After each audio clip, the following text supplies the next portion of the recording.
Both campaigns will be spending a lot of time between now and November courting the union vote.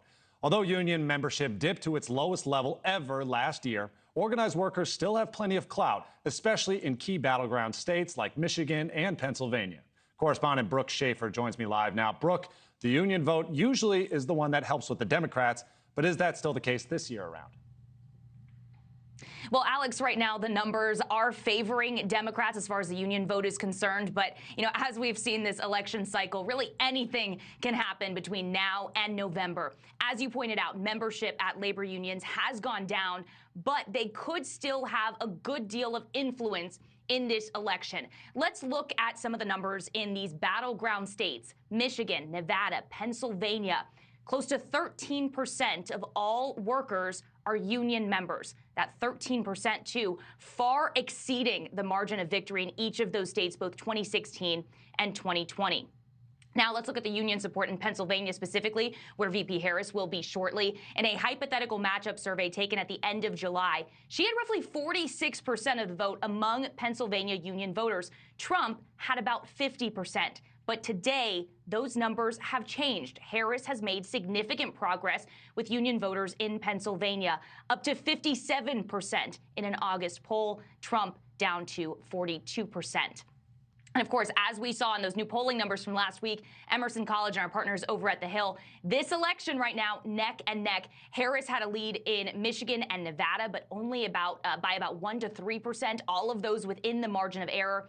In Pennsylvania, this race between Harris and Trump is tied. So those union votes, they could make all the difference here. Alex? Okay, Brooke, as we've seen from these stops from both campaigns in states like Michigan, Pennsylvania, each campaign tailoring their message specifically to union workers.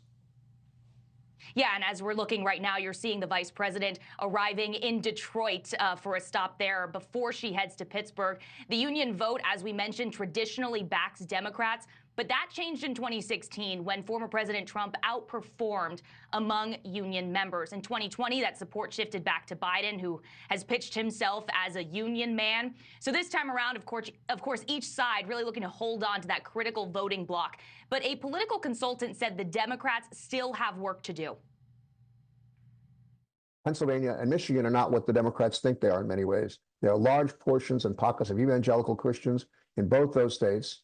There's heavily Catholic populations also in both those states who tend to be much more conservative in their voting patterns overall. You have states that have a sense that the industrial life that they know and enjoy is coming to an end. The demographics are shifting in both states, and they're more likely to vote for Trump.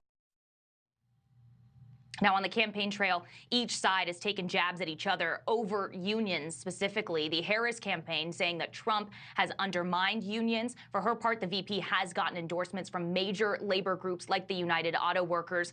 While the Trump campaign, they've argued the Republican Party under Trump is the party of the American worker. At a Teamsters meeting in January, Trump vowed to give union leaders a seat at the table. Alex? Okay, Brooke Shafer live for us. Thank you very much.